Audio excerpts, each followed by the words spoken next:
Bonjour, bienvenue sur Sudokanar.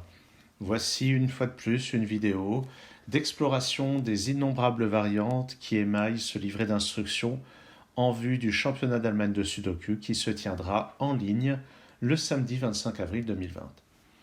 Nous allons voir aujourd'hui la grille qui porte le numéro 37 dans tout ce recueil et qui s'intitule Number Room Sudoku. Alors, en quoi consiste cette variante? Eh bien, on a, comme d'habitude, une grille avec ses 9 blocs 3-3 et les règles habituelles du Sudoku. On peut voir qu'il y a seulement 5 chiffres placés dans la grille, c'est que les chiffres qui sont placés en dehors de la grille vont nous fournir des renseignements supplémentaires. Alors, la règle, c'est que à chaque fois qu'on a un chiffre dans la marge, ça nous dit que on regarde le chiffre qui se trouve dans la première case dans cette direction, et ça nous donne la position de ce chiffre, ça nous donne la position de ce 6. Par exemple, là, ça sera assez facile de commencer, puisqu'on voit que le 1 est en deuxième position, donc ici, ça sera un 2. Attends, je vais le mettre tout de suite. Tiens, pourquoi est-ce qu'il est en rouge? Voilà. Donc celui-ci, je peux le mettre tout de suite.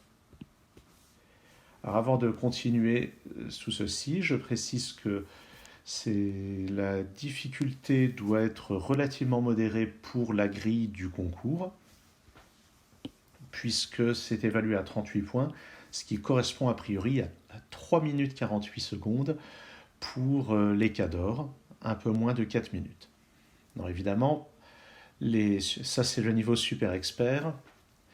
Moi je ne prétends pas résoudre à cette vitesse-là, et pour quelqu'un qui découvrirait la variante, évidemment, ça prendrait probablement beaucoup plus de temps.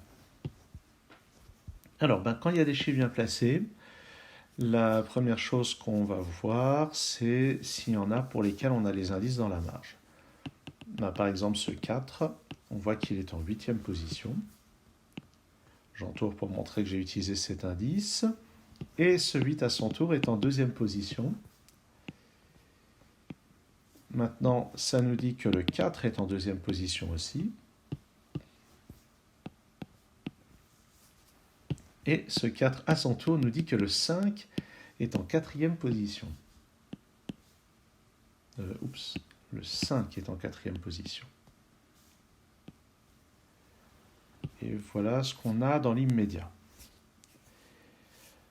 Alors, est-ce qu'on va pouvoir faire un petit peu mieux maintenant? Alors, qu'est-ce qu'on va pouvoir regarder? Je crois que pour les chiffres qui sont donnés dès le départ, on a fait le tour. Ah non, non, ce 4, il est aussi à l'autre bout. Il est donc en 8e position. Et par conséquent, ce 7 aussi est en 8e position. Ici. Et on en déduit que le 6 est en 7e position.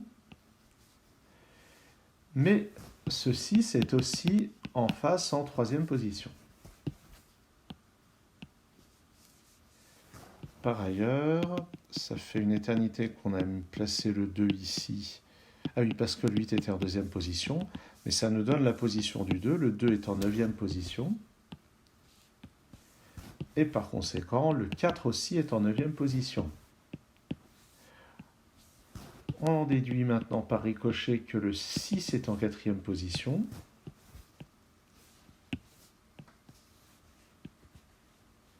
Et on en déduit aussi ici que le 6 est en 4e position. Ça ne se passe pas toujours comme ça. J'en ai déjà vu des number rooms où au début, il fallait vraiment batailler pour trouver les premiers chiffres à placer. Là, on peut vraiment dire que ça se passe... le début, c'est vraiment fait pour que tout s'enchaîne très harmonieusement. Le 6 qu'on vient de mettre là, ça nous donne que le 3 est en 6e position. La difficulté aussi, c'est de ne pas prendre les indices à l'envers, de ne pas se dire que c'est le 6 en 3e position, ce qui évidemment ne marcherait pas. Donc ce 3, on l'a placé en 6e position, et si on regarde en face, il est en 4e position. J'ai l'impression que pour le moment, les déductions en chaîne vont s'arrêter là provisoirement.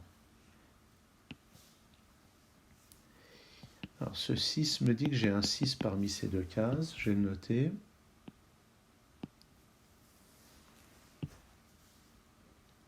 Et là, ce qui m'intéresse, le 4, c'est que le 4, d'après les 4 qui sont déjà là, ce 4 va être parmi ces trois cases-là. Donc il va être soit en quatrième, soit en cinquième, soit en sixième position. Mais dans cette colonne, on a déjà un 4 et un 6. Donc ici, c'est un 5.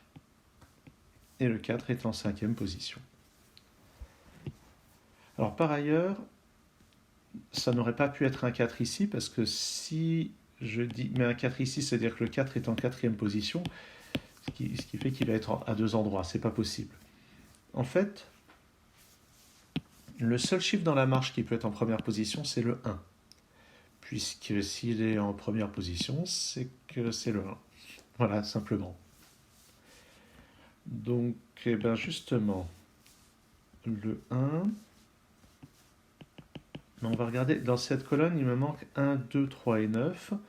Donc ici, c'est un 3 ou un 9. Alors, est-ce qu'on peut résoudre ça? Est-ce que le 5 peut être en troisième position? Ça a l'air possible. Si c'est le cas, ici, il y aura un 7 et ça ne gêne pas. Est-ce qu'il peut être en neuvième position? S'il est ici, ça nous met le 2 en cinquième position. Ça a l'air possible aussi. Donc pour le moment, j'ai rien pour exclure. Alors, est-ce que le 1 peut être là? Si le 1 est là, ça veut dire qu'ici, je dois mettre un 9, puisque le 1 est en face, et le 9 est déjà pris. Donc le 1 n'est pas là. Et en fait, quand le 1 est sur le bord, ça veut dire qu'il est en première position, donc on doit avoir le chiffre 1 juste à côté. Donc le 1 sur le bord, ça correspond au chiffre 1. Donc le 1, on a dit il n'est pas là parce que ça mettrait un 9 ici. Donc le 1 est là. Est-ce que le 1 peut être là? Alors si on se souvient bien, il nous reste 2, 3 et 9. Donc le 2 est impossible parce que ça nous mettrait le 1 ici, ce qui clasherait. Tiens, je vais regarder plutôt ici. Le 1, on a sa position ici. D'après ce 1 sur 1, il doit être par là. C'est-à-dire en 4 ou 5 ou un 6, mais 4 et 6 sont déjà pris. Donc ici, c'est un 5. Et le 1 est là, ce qui veut dire qu'ici, il est en troisième position, et en face, il est en septième position.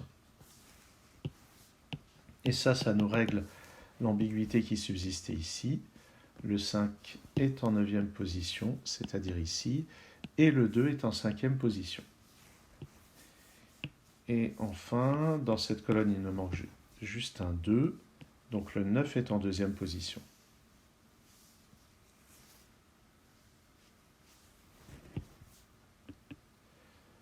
Alors maintenant, la position du 6, il pourrait être ici en septième position, il ne pourrait pas être là, il ne pourrait pas être là non plus parce que ça l'enverrait en sixième position. Et là, il serait en troisième position, et c'est possible aussi. Donc ici, c'est un 3 ou un 7.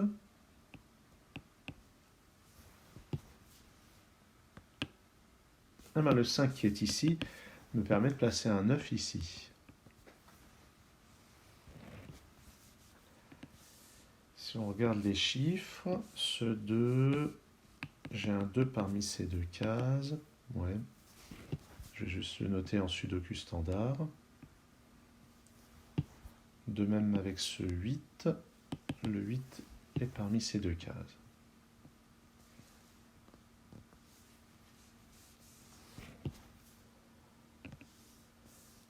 Là-dedans, il me manque 3, 6 et 8. Ah bah tiens, j'ai 3 et 6 ici, donc ici c'est un 8. Et ça me résout justement les 8 que j'avais notés là. Donc le 8 est ici. Et ça m'intéresse parce que ça veut dire que le 6 n'est pas en troisième position. Donc le 6 est en septième position. Ça doit être résolu depuis un moment. Donc 6 en septième position. Et puis, il me restait juste un 3 ici. Non. Qu'est-ce que j'ai fait? Comment est-ce que je me suis retrouvé à mettre un 8 ici? Non, non, ça va pas.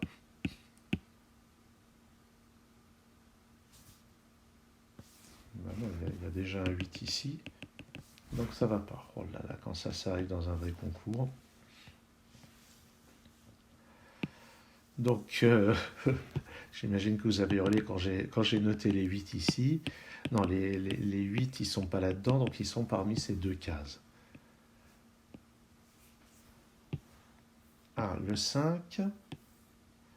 Le 5 n'est pas là-dedans, donc il est là-dedans. Est-ce qu'il peut être là? Non, s'il était là, ça enverrait le 1 en cinquième position. J'ai déjà un 1 là-dedans. Donc le 5 est là. Et ce 5 qui est là m'indique que ce 5 est en huitième position.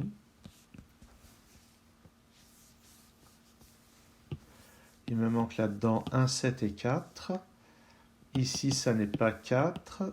Ça n'est pas 1 non plus. Donc c'est 7. Donc le 9 est en septième position. Et c'est un 6 juste à côté, qui m'indique maintenant que ce 1 est en sixième position, donc le 8 sera là.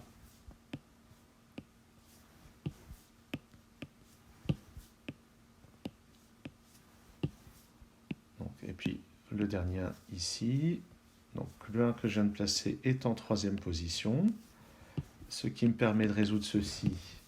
Donc le 6 est réellement en septième position, mais cette fois pour une bonne raison, et à côté c'est un 3. Ici 1 et 4, d'après ce 4, ça met un 1 ici, un 4 là. Ce 1 n'est pas là-dedans, donc dans cette ligne il est forcément là. Ça résout ceci. Là j'ai un 7.